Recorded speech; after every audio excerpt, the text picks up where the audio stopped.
China and COVID, and we did Russia and Ukraine, and the possibility of nuclear war, which is way too high right now. So let's bring it back home, as Bob Dylan said, and we'll talk about what's going on in the U.S. Of course, the U.S. is the world's largest economy. The U.S. dollar is the world's largest reserve currency. So what happens here doesn't stay here. And we're heading for a very severe recession. I just want to kind of explain briefly the dynamics of that.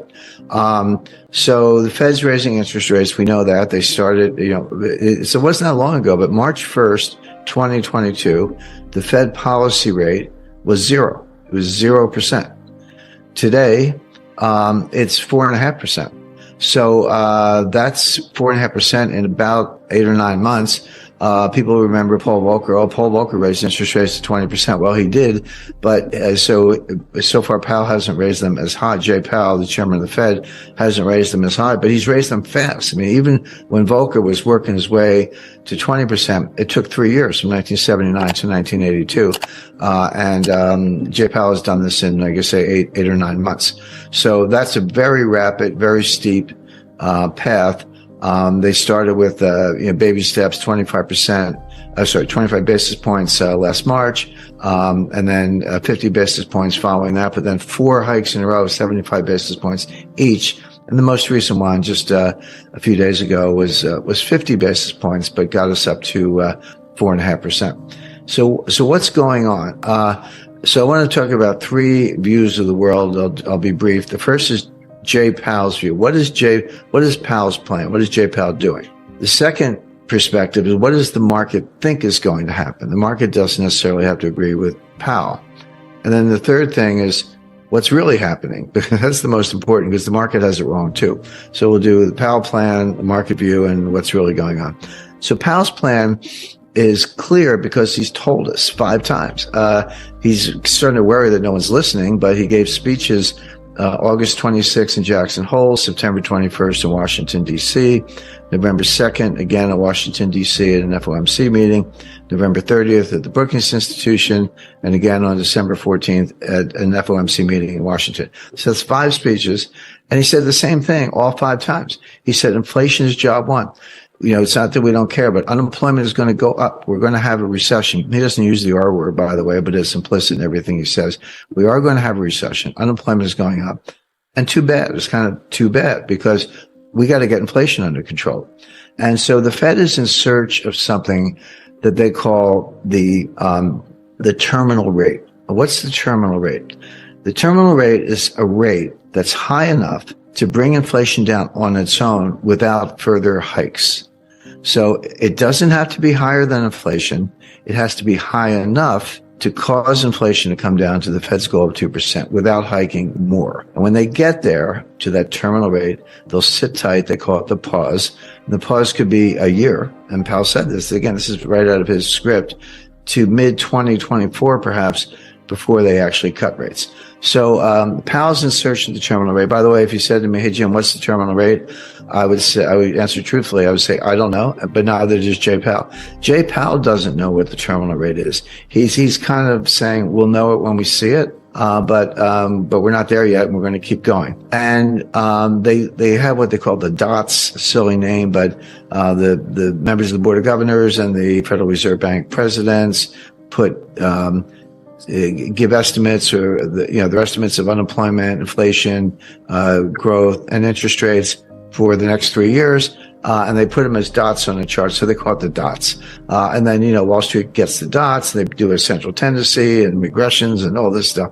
By the way, one of the top Fed insiders, practically sits in Jay Powell's lap and has all the way back to Bernanke and Yellen, told me personally, he said, the inside the Fed, they regard the dots as a joke. They're not better than guesses. Their forecasting ability is dismal. You or I would have better forecasts, and they wish they could get out of it, but they don't know how. So that's the truth. But the problem is, Wall Street and the financial media and the talking heads on CNBC, they want to talk about the dots, and it does affect market behavior. So even though it's a joke, even though the forecasts are terrible, you have to pay attention because it affects the markets. And if you're affecting the markets, you're on the wrong side, you're going to get run over. So I look at the dots not because I put weight on them as predictive analytic tools, but because the market pays attention, so we have to pay attention. So the dots say that the terminal rate is going to be approximately 5.1%. They're not going to have a 0.1%. So 5.25 is a good estimate. That 5.25 is your best guess as to what the Fed thinks the terminal rate is, because that's what they said in the dots. So we're 4.5 now. So how do you get from 4.5 to 5.25? Well, it's 3 25 basis point hikes. That would be February 1st. The one after that is March 22nd. And the one after that is early May. I'm not sure the exact, May 3rd or 4th. I think it's May 3rd.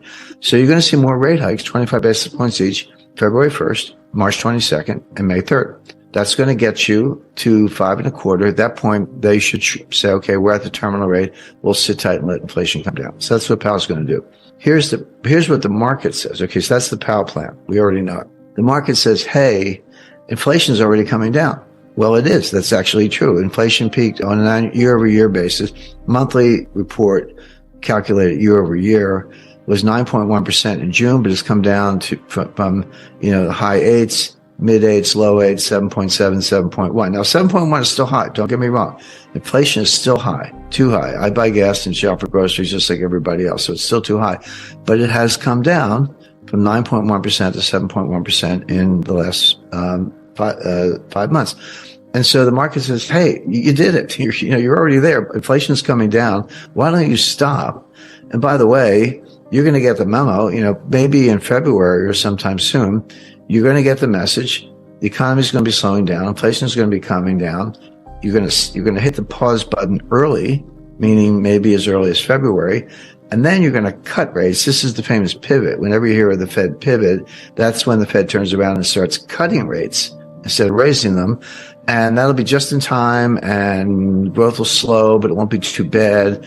And we'll come in for a soft landing. And this is the Goldilocks scenario.